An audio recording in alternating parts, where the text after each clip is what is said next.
Hey there everyone, I'm back again with another entry in this fun series. So last time, we looked at the best bug type for each game, and this time, we're going to be looking at one of the bug's natural predators. That's right, today, we're going to be looking at the strongest flying types in each and every main series Pokemon game. Let me know right now down below what typing you'd like to see next, and without further ado, let's get into things.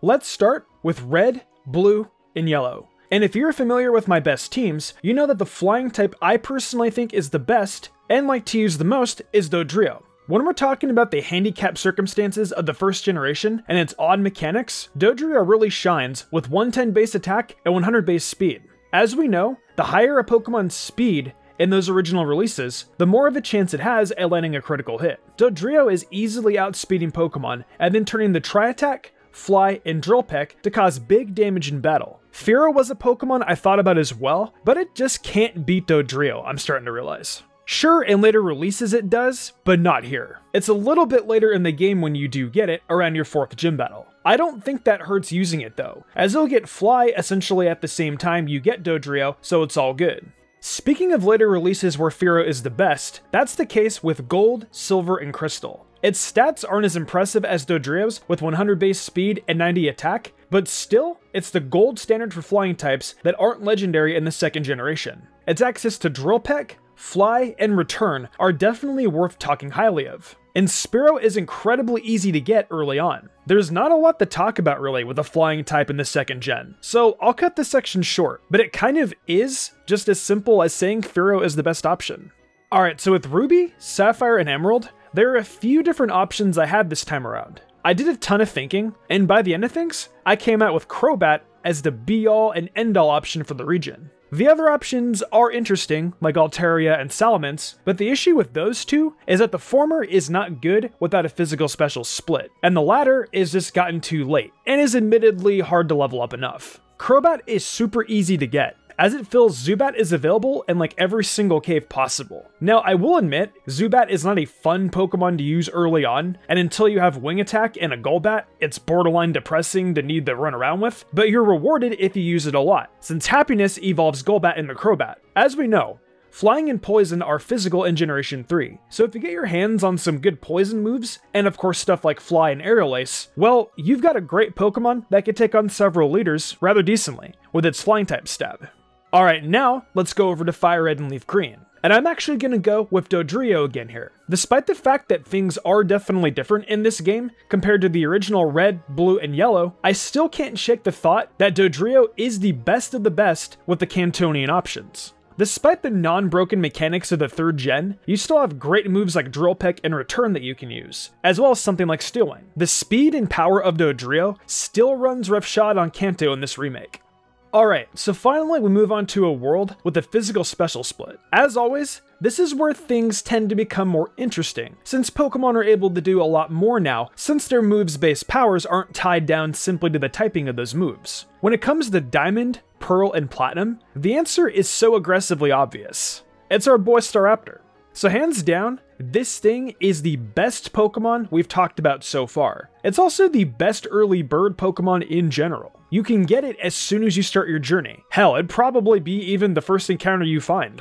Just take a quick look at this stat line. It's fantastic with 120 base attack and 100 base speed. It's fast and it hits hard, and in Sinnoh, you can take advantage of its move pool big time. Brave Bird is super strong, and Return is very nice as well. Though, of all moves it has, it's a non-stab option that I've gotta highlight. This Sting gets close combat by level up. That is nothing short of incredible, quite frankly. And it's amazing when it comes to covering weaknesses, as Rocks and Ice types will both get body by this move. Any game in Sinnoh is definitely one where you want to use Staraptor. And while we're still a ways away from Shining Pearl and Brilliant Diamond, I can say it'll probably be the best for those games too.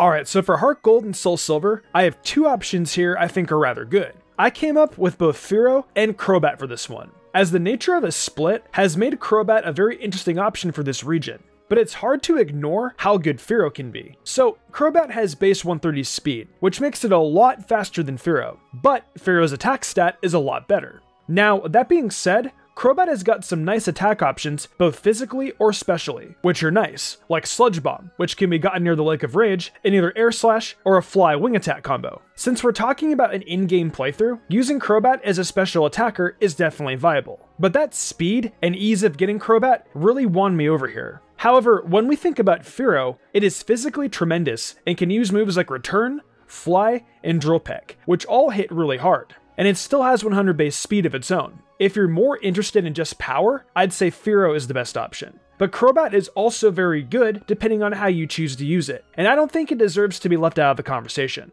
Alright, the 5th generation is a very easy one. We're giving Black and White and Black and White 2 the same Pokemon. And it is, of course, the Avianoid itself, Sigilyph. This thing, as weird as it is, and as mysterious as it can be, it's damn good in-game. That Psychic Flying typing is tremendous, and really helps tear through Unova a bit. It has base 103 special attack and 97 speed, so hitting hard is a given, and outspeeding most random Pokemon throughout the region will be pretty easy too. It has a really great move pool with Air Slash and Psychic, and some tremendous coverage options in Energy Ball, which is available in Black and White too, and Flash Cannon as well, which covers against those dastardly Ice and Rock types. Plus, while this isn't always the most fruitful thing to do, if you happen to be playing Black and White, you could possibly breed yourself a Sigilyph with stored power, and well, maybe I'm starting to look too much at this at a competitive standpoint. I'll just stop now. Regardless though, I will say, it doesn't get much better than Sigilyph and Unova. That's for damn sure.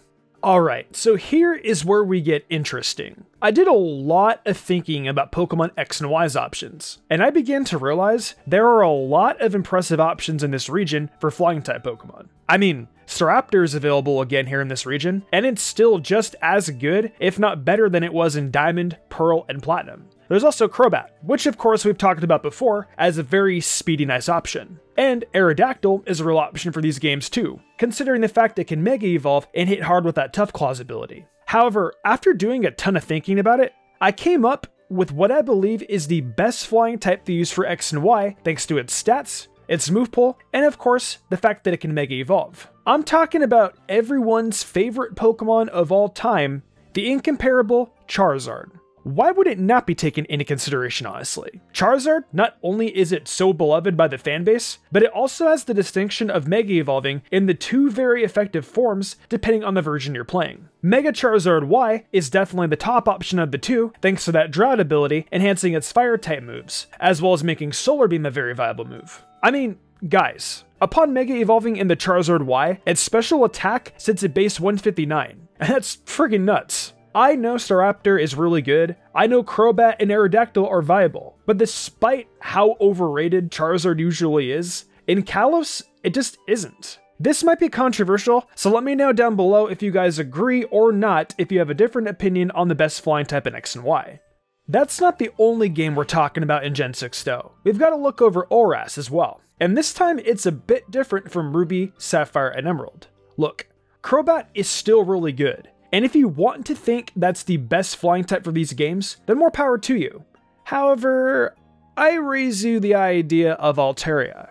See, Altaria is a lot better in this 6th generation, as its move pool is a lot nicer this time around. Its stats still don't leap out of the video at you, being base 70 in both attacks and just 80 base speed. However, did you guys know that Altaria Mega Evolves? Of course you did. But in ORAS, you end up getting the Mega Stone for it in Lilycove, which you can access before you even take on Winona. When you end up with Mega Altaria, you begin to realize why it's the best flying type option, even if the Mega isn't actually a flying type anymore. The way I see it, if Altaria starts as a flying type, but loses the typing in battle, it doesn't change the fact when the battle ends, it's back to being a flying type. Pixelate being an ability is fantastic, as we know of Sylveon. And on Altaria, it creates a phenomenal attacker. You can either use Hyper Voice or Return and do massive damage with this thing against just about anyone you face. Dragon Dance is still there to set up, and Roost is available for recovery. Mega Altaria is so damn good. And like I said, despite not being a flying type, it helps its basic form become the best of that typing to use in ORAS. Alright, I want to have a little part here before we talk about the Alolan games to where we go out of order and just address Let's Go. It's a short entry here. I feel the best flying type to use still is Dodrio. 110 in speed and attack is still hard to beat. And in Gen 7, it's got access to Swords Dance by level up. This thing is using Drill Peck, Roost, and Jump Kick to great success. And yeah, it's just pretty good, guys. Alright, now let's talk about Sun and Moon. And of course, the Ultra games. So this one is a bit of a doozy, and I can see where I could lose some of you here. But follow me on this one. The best flying type option in the Alola games is without a doubt, Salamence.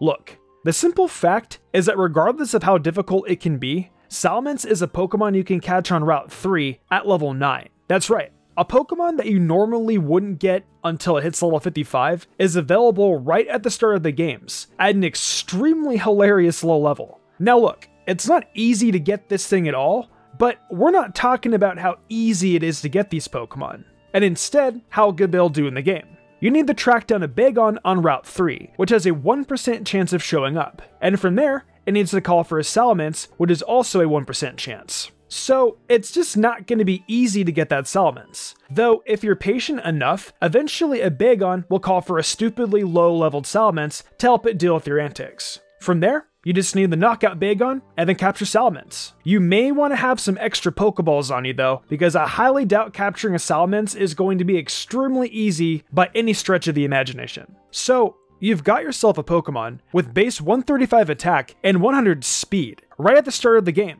And it has tons of great moves that it can turn to later on, like Dragon Claw and Zen Headbutt. There's a ton of different moves it can get via TM, Move Relearner, and the Move Tutors. So the chances you'll have this thing all decked out and destroying the Alola region are pretty high. I want to hear what you guys think about this. If the time-consuming nature of getting Salamence early is enough to make you guys shy away from it or not.